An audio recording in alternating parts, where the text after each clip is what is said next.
beats us to the punch. Hey there, Bare Knuckle News fans. I am backstage at BKFC 56 with the biggest event of BKFC's history. Dave, my gosh, I don't even know what to ask you at this point, but how are you feeling right now? It was an amazing event, a great way to close out the year. It was unbelievable growth for us this year. 2 just mega events that I think really took us over the top. Just really excited to have a little bit of downtime and kick in 2024. You know, I feel like the sport really has been misrepresented in many respects. We have started BKFC 6. You've really created sort of a legend, a dynasty in the sport yourself, and also with bare knuckle boxing as a whole. How and why do you think people are so interested in this sport? What is the reason why you think the sport has exploded? Because it's relatable to everybody. So what I mean by that is I actually do this all the time when I'm pitching to investors. I go around the room and I go, do you know what a omoplata is? And they go, no. And I go, do you know what a kimura is? No. Do you know what a bare knuckle punch is? Yes. You ever hit one? You ever throw one? You ever been hit with one? You ever see someone do it? Yes, yes, yes, yes, yes. Everybody knows what it is. And because they do, they can relate with it. They can understand, they get it, and they can follow it. Not to mention, the fights are just the most exciting fights in the world. There's no other combat sport on the planet, no other promotion that puts on the exciting fights that Bare Knuckle Fighting Championship does. And really also, Dave, the opportunity to sign so much talent, I think has also been a great benefit to you. And I hear you're planning on signing some big names next year in the boxing world. Can you give us a scoop on that?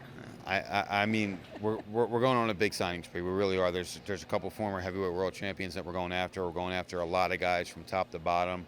And in the MMA world, you know, I think this thing is just really at the we're starting to just a little bit more than scratch the surface. We're just starting to grow a little bit more now, and we have some big names coming in. We have some huge investors coming in. We have a lot of great things to announce. We had some really great people here tonight that are going to help this sport grow and BKFC be the biggest promotion it can be. Your journey to the top is so interesting to me because you've had difficulties, you were down, you were depressed, you talk about that all the time.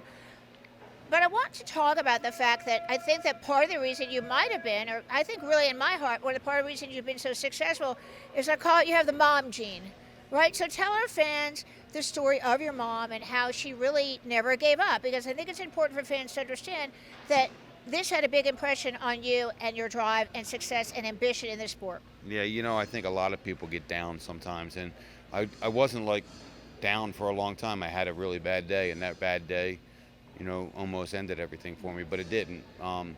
And a lot of people just don't talk about it. That's why we don't know, right? But at the end of the day is my mother was beaten up very bad when I was 6 years old. She was quadriplegic for my whole life and obviously the rest of her life. And she didn't quit. Like, she went to college. She went to the wheelchair Olympics. She painted pictures. I had this beautiful rose picture in my office with her with a paintbrush in her mouth. And just unbelievable. She always found a way, you know, to make it. She hustled. She did everything she had to do. She made sure that she saw her kids. You know, it was a real inspiration. And on the days that I'm like, you know, screw this, I'm done, I look at the picture and I'm like, I'm not done, because I'm going to quit over like somebody talking bad and not finding enough money today. I'll find it tomorrow. So you just got to keep pushing forward.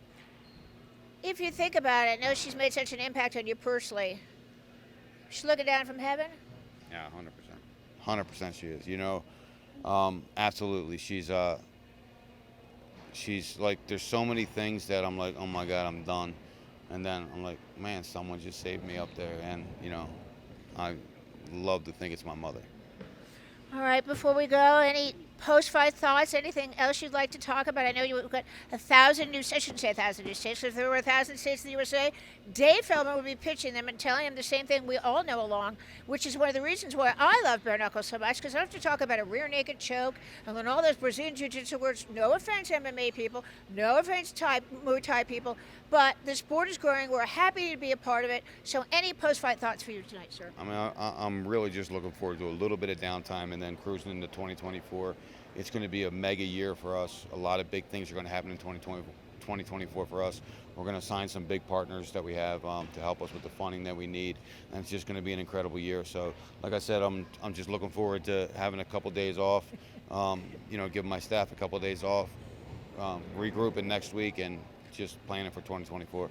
Dave Feldman, thank you so much for taking the time to interview with bare-knuckle Thanks, News. The hardest working, the man who sleeps the least, the most determined, and the fighting spirit is always inside Dave Feldman. Thank you again for taking the time to speak with me. All right, you know the drill, Dave. For bare-knuckle News, I'm Susan Cingari. This is... I'm David Feldman. And remember, no one beats us to the punch.